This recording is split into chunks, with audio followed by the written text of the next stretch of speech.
Guys, my name is Nate Criswell, and despite the recent loss, I have had a lot of success helping other people get elected. And I'm here today to talk about campaigns and elections on behalf of True Texas Project, as Fred and Julie were just telling you all about. This is a wonderful organization with good goals.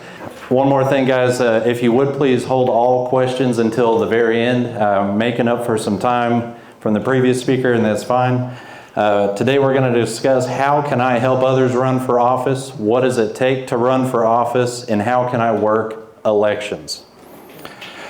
Note, each election and voting district is unique. The following is not applicable to every election and every candidate.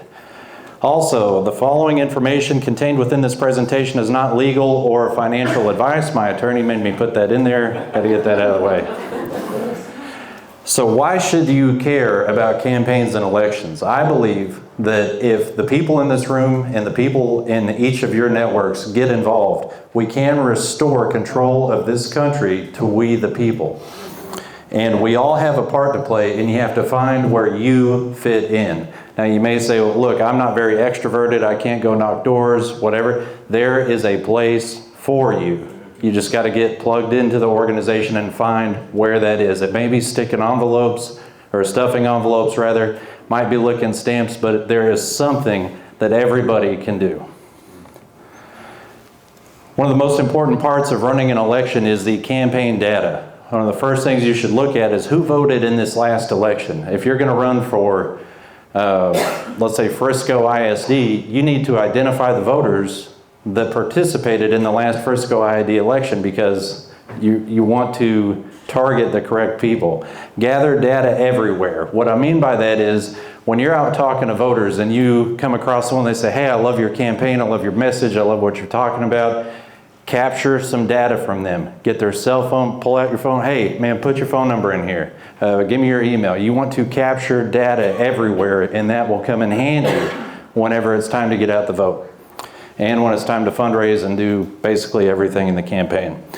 And find the best ways to reach those voters. Yeah, that's pretty self-explanatory. I'm going to talk a little bit about campaign momentum, and I have two stories. One is from my first client, who is now the mayor of Granbury. He won in a summertime special election. If you guys recall, we had our previous mayor, we had this big event every year called the Wine Walk.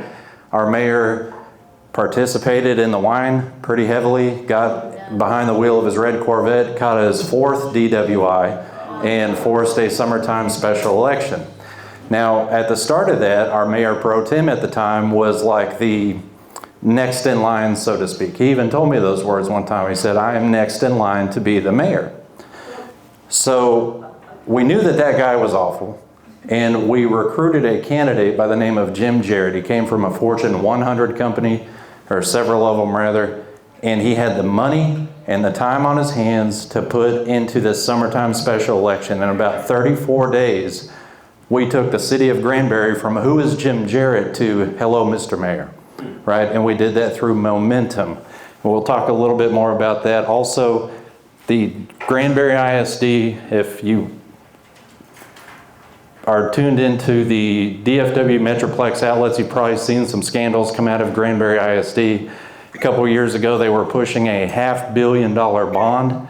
And when that was started, because of the way they wanted to lay out the new schools and all this stuff, I said, man, this is going to be an awful idea. But it's like everybody was scared to say anything. Granbury is a small town, and the ISD is the single largest employer we have.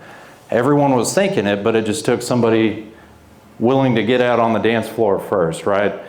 We did that. We said it's okay to say no to this bond, and here's why. And then we ended up defeating that bond. Prop B failed with 72% against. Prop A failed with 68% against. So momentum is very important. Now, should you run for office? There is no such thing as a perfect candidate. There's no such thing as a perfect person. Last one was Jesus Christ. That was 2,000 years ago. There is no such thing as a perfect candidate, right? Now, that doesn't mean everyone should run for office, but if you have a bankruptcy that was caused by medical bills from when your kid was diagnosed with cancer, don't let that scare you and say, well, I have a bankruptcy. If someone tries to use that against you, you end up benefiting from that because you get the sympathy vote. So, there are certain things that could be in someone's past that aren't a disqualifier.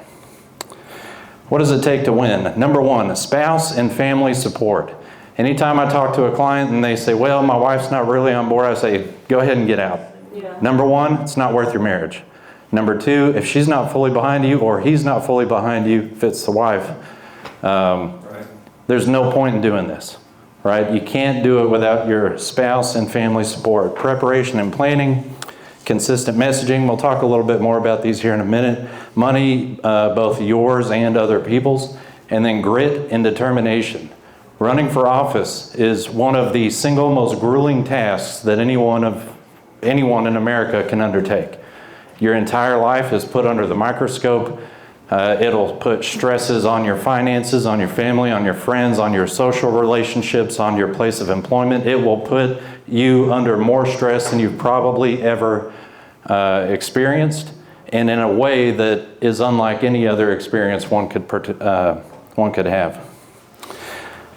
Yeah, spouse and family need to fully support and understand that they will be making sacrifices too. If you go to run for school board and you have children in the district and you're running on an anti-establishment message, which I assume most of the people in this room probably would be, your kids will get flack.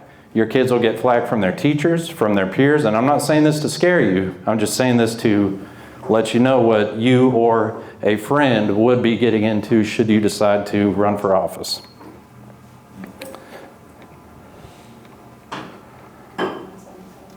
More on preparation and planning. Learn the issues. If you're going to run for, let's say, school board, you need to understand the budget. You need to understand school finance. And I don't mean like down to the nitty-gritty, but you need to have an idea of the difference between the maintenance and operations budget and the interest and sinking budget. You need to understand where your money comes from, and preferably the idea between things like bronze pennies, copper pennies, gold pennies, all that stuff. It gets way down into the weeds. Connect with other activists in True Texas Project, your county GOP, or political clubs. I don't know about where everyone in this room is from, but where I'm from in Hood County, our Hood County Republican Club is the conservative club. There's a splinter group called United Republicans who are basically united with Democrats to undermine the Republican Party and what we stand for, but that's a whole nother story. Connect with the good clubs. There you go. Volunteer for other campaigns or your county party, preferably both. If you think you might want to run for office in 6 to 8 years, get your feet wet helping other people run for office, whether that's block walking or whatever. And if you want to run for office and you've never gone to knock doors for somebody, you better have a strong background in sales and the ability to handle rejection, because it is grueling, okay? Non-political connections can help too. And I want to share something with you. So if you are very plugged into your church, right, which, hopefully everybody in this room is a believer. If you're not, I would invite you to go to the nearest church and find Jesus. But if you get plugged into these apolitical groups, whenever it comes time to run your campaign, you can have people from those groups speak on your behalf, because when the other side starts throwing out accusations, if you have a strong connection with people in your church or people at the Rotary Club or Kiwanis or, the Little Dribblers, Board of Directors, whatever it may be, that can really help, right? Plan for liability exposure. Again, if you have something in your background, you need to plan for when that comes out, because it almost certainly will, okay? And then how much money can you put in? To be taken seriously as a candidate, it helps to put in at least $1,000. And that's no matter what the race is. Now, if you're running for state rep, probably more. If you can't put in any money on your own, you're going to have a tough time. And that's just the long and short of it, unless you find an angel investor or something like that. Each campaign cycle starts the morning after Election Day. So we just went through Super Tuesday, right? And unless they're in the runoff, the same races will be on the ballot 2 years from Super Tuesday. The campaign for those elections starts now. And I'm not saying you need to declare, but if you're thinking about running for something in 2 years, you need to start laying the groundwork. Because the more, like, you have to do the same amount of work to win, and if you can spread it out over a longer period of time, you're a lot better off. It'll just be a lot easier process for you to go through. Invest in branding early. Now, this is something I personally believe in. Anybody can go to buildasign.com, throw their name and title on the little templates that we've all seen used 1,000 times, and it has nothing to show anything. There's nothing about those that stands out. And if you've watched local politics especially, you'll see the same templates used over and over and over. And you want yours to stand out, because let's say you're running in a GOP primary, there might be 30, 40 people on the ballot. If 10 of them are using the same sign, it doesn't put the candidate in an advantageous position to have something that looks like everybody else's. Political branding or professional branding gives instant credibility. Again, if all the signs are just white background with red letters or red background with white letters, but then there's somebody here with legitimate looking branding, it can help you stand out and give you a little more credibility, and it makes fundraising easier. People, when it comes to raising money, donors want to give to people they think will win. Who wants to go set your money on fire? Anyone got $1,000 in the room they want to go set on fire? No. No, they want to donate to someone they think at least has a shot. And then use a recent picture. So I'm a millennial, and online dating is a thing, right? And there's a deal called being catfished, where whenever you see a picture of somebody and then you meet them in person, it's two different things. Don't catfish the voters, right? And I'm going to take this one step further with the advent of AI-generated photos, and I'm watching this take place in a county GOP race in my home county of Hood. One of the candidates is using an AI-generated photo of himself on all of his literature, and I'm like, there's nothing that screams you're a fraud more than using an AI-generated photo. I mean, you can't make this stuff up, but I say all this because people need to hear it. Because if you're taking advice from someone that doesn't have a clue, they say, man, this picture of me looks great. Yeah, but when the voter sees you at the polls or they see you at their door and your face is sunken in and you got big black circles around your eye and you're not wearing that suit standing in front of Washington, D.C., they're going to be like, man, something's off here, okay? Practice your pitch. And what I mean by that is whenever you're in a campaign and you go to a True Texas Project meeting, they might say, okay, all candidates get up here, you got 30 seconds, and they're going to time you. You need to have your 30-second pitch down. You need to have about a 2-minute pitch down and a 5-minute pitch down. 2-minute pitch is if a voter at the door seems fairly interested, but maybe not really, or it's kind of cold out and you don't want to keep them there. There's a lot of scenarios for a 2-minute. And then 5 minutes is if you're sitting there in their living room and that gives you a good basis to go off of, and then they can expand and ask questions beyond that. But you practice those 3 pitches. And it's a sales pitch. It is what it is. You are selling the voters on the idea of voting for you and hopefully giving you money. Your branding and messaging should be consistent across all channels. Now, this slideshow I put together a couple years ago, but there's a cool story that I hadn't got to incorporate yet. Does anyone recognize this woman? Yep. Okay, Michelle Evans. Okay, 2 years ago, she was my client in the Republican primary down in Williamson County. She defeated her opponent with like 82% of the vote. Unfortunately, it was a Democrat district. She got about 37% in the general. However, she took that same branding, that same messaging, changed the bottom to say for Wilco GOP chair, and she was just elected Williamson County GOP chair by like 70 some odd percent. She won about 70-30. And the reason it was easy for her to transition is because voters remembered that. They remembered the the giant signs all over Williamson County. And then, so when she went to run for office 2 years later, which is really a common thing, you'll see people that run for office once and maybe they'll lose, but what they're doing is they're building a core group. They're building a base to help them on the next run, whether it's for the same office or a different office. You can use the same branding. And as you see, that is not from buildasign.com. I've got a vendor if y'all are interested. Yeah, he's good. Funding a campaign, $2,000 to $500,000. And I mean that legitimately. If you're going to run for state house, especially in a competitive district, that's, you know, it's easy to spend 500 grand, right? And I don't know about y'all, but I don't have 500 grand to dump in a campaign, so you have to get used to asking for money. Tips to raise campaign funds. Get comfortable asking for money and treat it like you're asking investors, because that's what they're doing. They're investing into your campaign.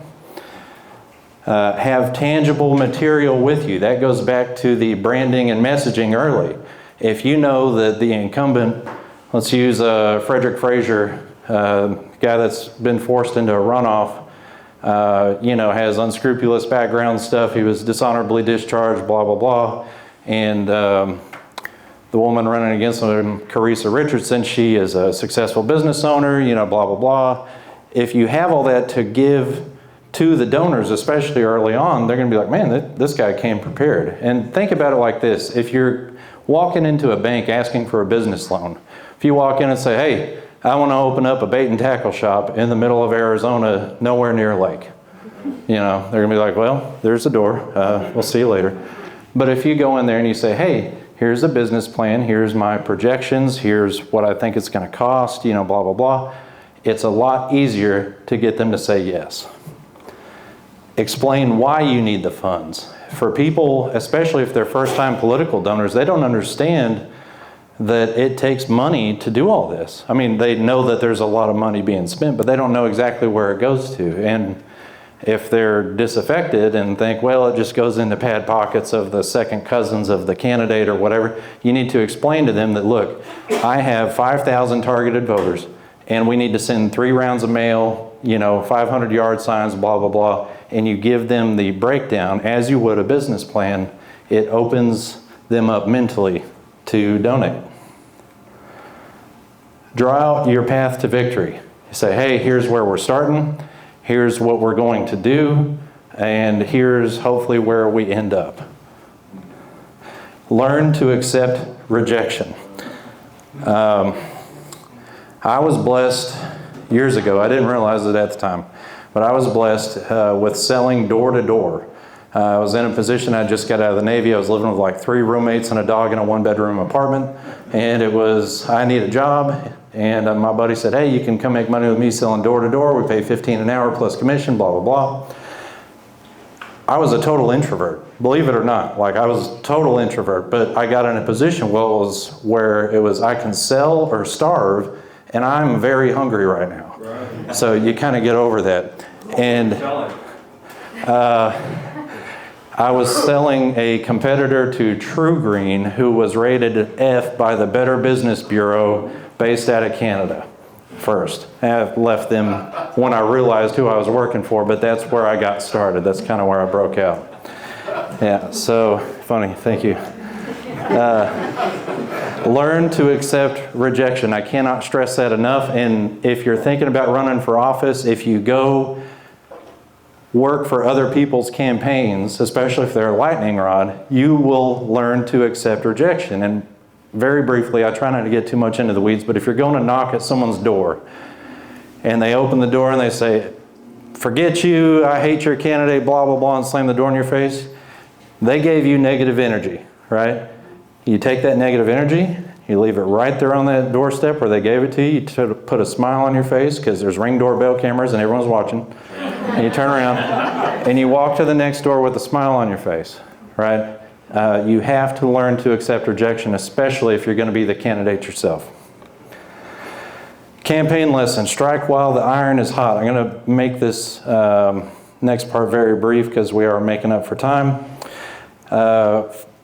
one of my earlier candidates was Sheriff Deeds. And Sheriff Deeds drew his first opponent in the 2020 cycle very early. And if you all remember Beto O'Rourke at that deal, he says, hell yes, we're going to take your AR-15s. Sheriff's phone was blown up off the hook in the days following that. His phone was blown up off the hook. And I'd remembered seeing something about the Second Amendment sanctuary resolution stuff that happened down in Presidio and Hudspeth counties, which at the time were Democrat counties, that had happened 6 months before.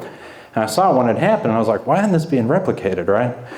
So did a consult with Sheriff Deeds, and I said, hey, you want to make the news? He said, well, what do you mean? I said, well, we're right here by the DFW Metroplex. Here's this resolution they passed. I don't know why no one else has touched this. Let's take advantage of this.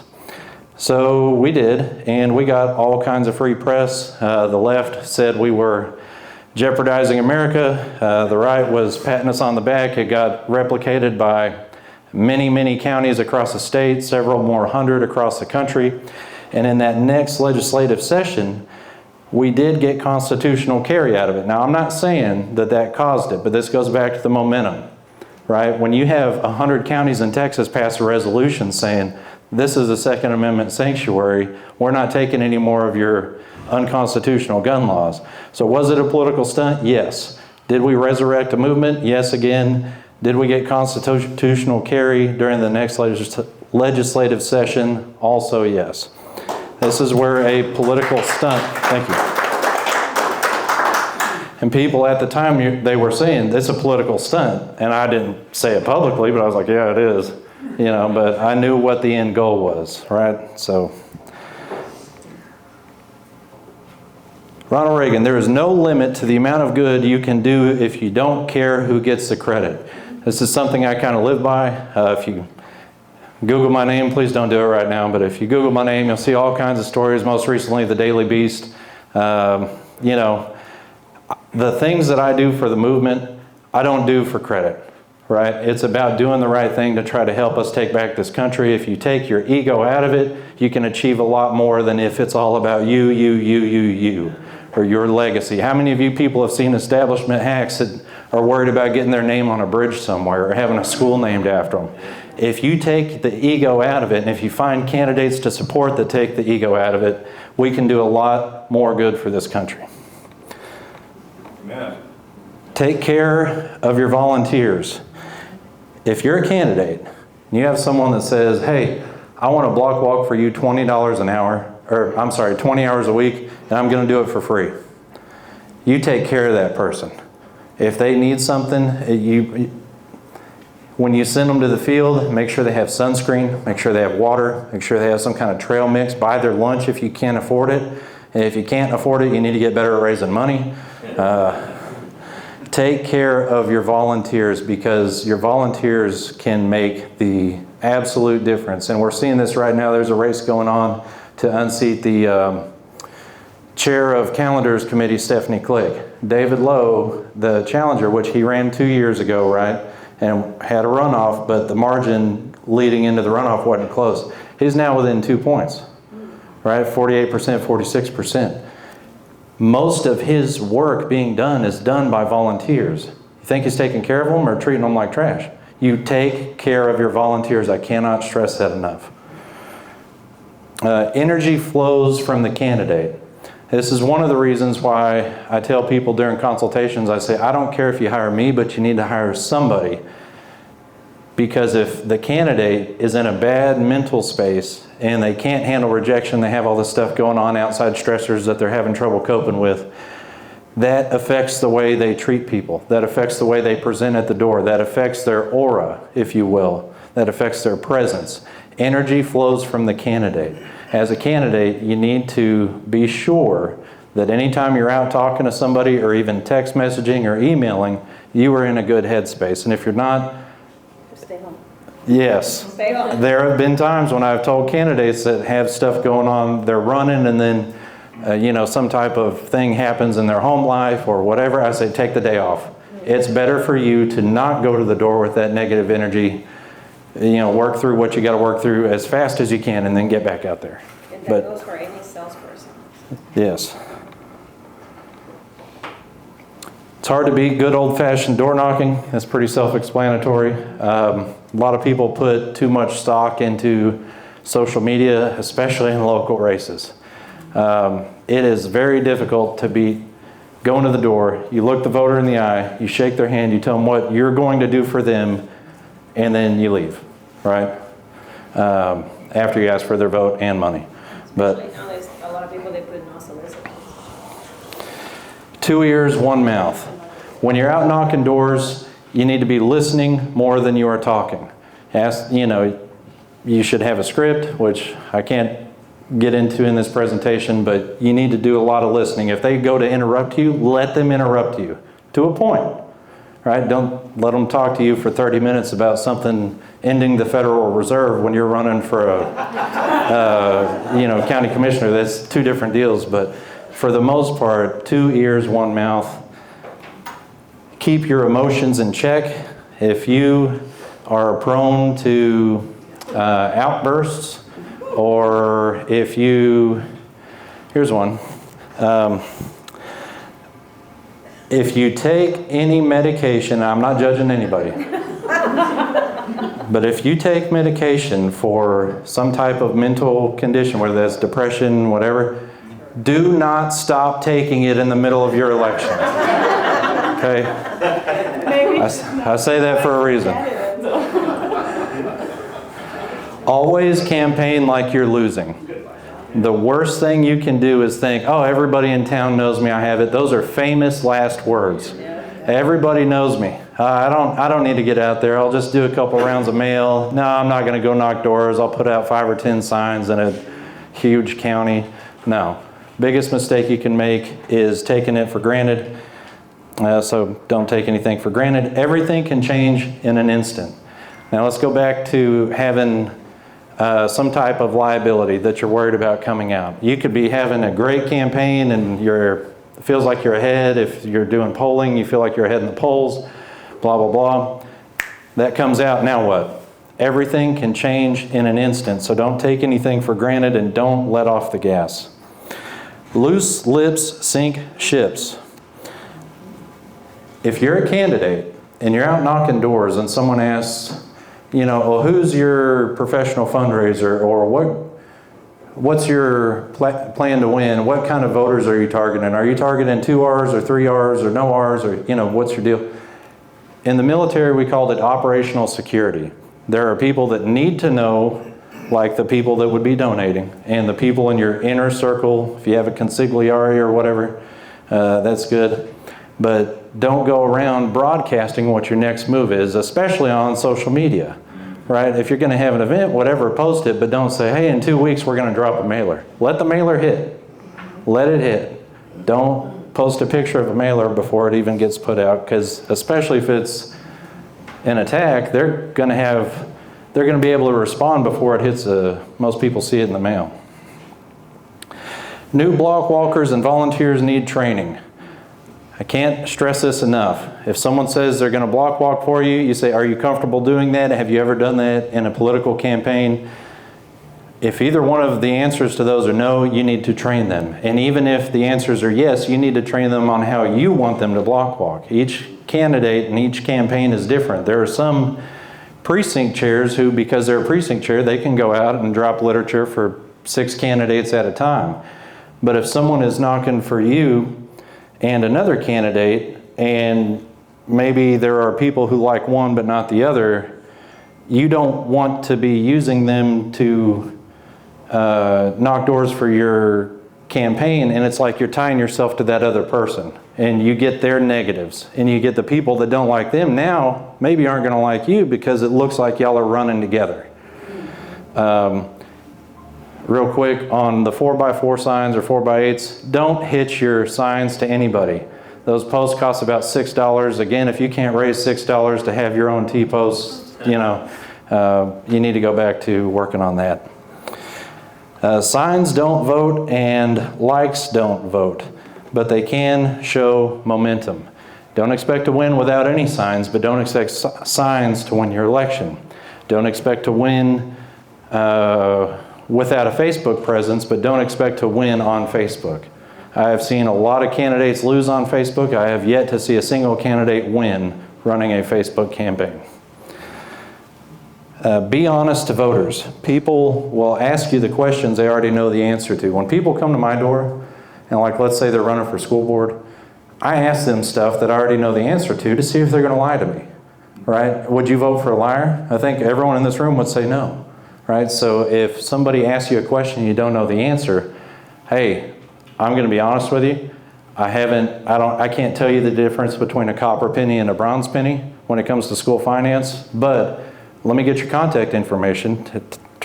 You can turn it into a positive. Grab that contact info and get back to them. Because when you get back to them, that shows them, preferably as soon as you can, that they can depend on you to do what you say you're going to do. And that can overcome a whole lot. Be courteous. Upset the wrong person over something trivial and you'll create an unnecessary enemy. You knock on a door, someone's got an issue, they're having a bad day, whatever, or maybe they just don't like you because of what they heard. They give you that negative energy. Never engage negatively with anyone you encounter on the campaign trail. Even if they're yelling and screaming, there is no reason to do that, because what you will do is create an unnecessary enemy. And if they're at home in the middle of the day in an affluent neighborhood, odds are they have the money to make your life miserable, right? So be courteous to everybody, even if they're not being courteous to you. Stay humble. Cannot stress that enough. Trump has his own style, right? But most people are not him, so stay humble. So how can you help candidates? Your time, your talent, and your treasure. If you find a candidate that you like, give them your time.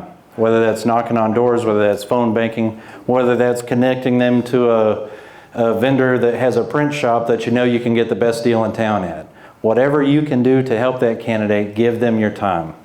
Your talent. If you are great with graphic design and your candidate is not, help them with graphic design. If you're great with data management or CRM platforms, help them with that. There are so many things that go on in campaigns, especially local campaigns, that when a candidate tries to do them all themselves, they will oftentimes fail.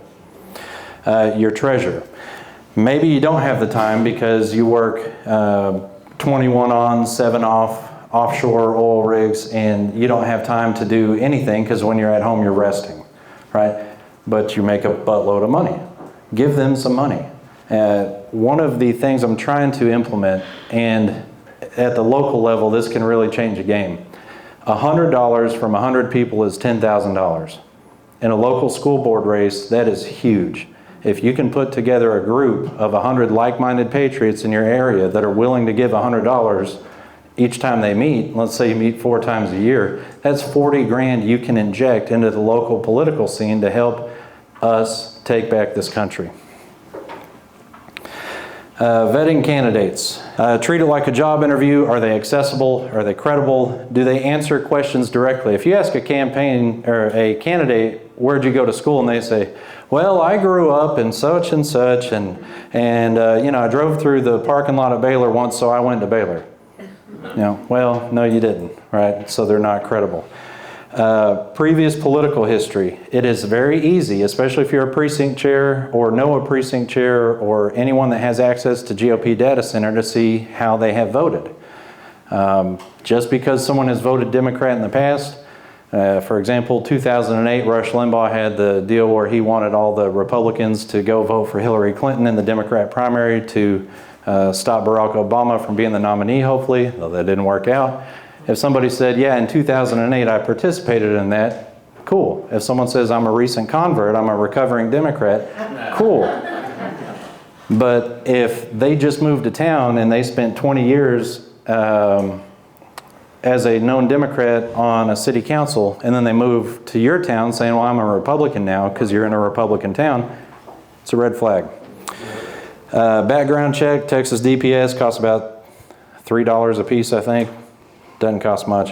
Qualifications, are they a conservative fighter? And I know This group doesn't necessarily like the word conservative because we aren't trying to conserve the status quo, and I get that, but are they a fighter? Are they willing to challenge the status quo? Are they willing to take bold stances in the face of relentless opposition from oftentimes demon-possessed Marxists? That is what it is. Vetting candidates. Do they have a plan to respond to negatives? Are they able to fund the campaign themselves?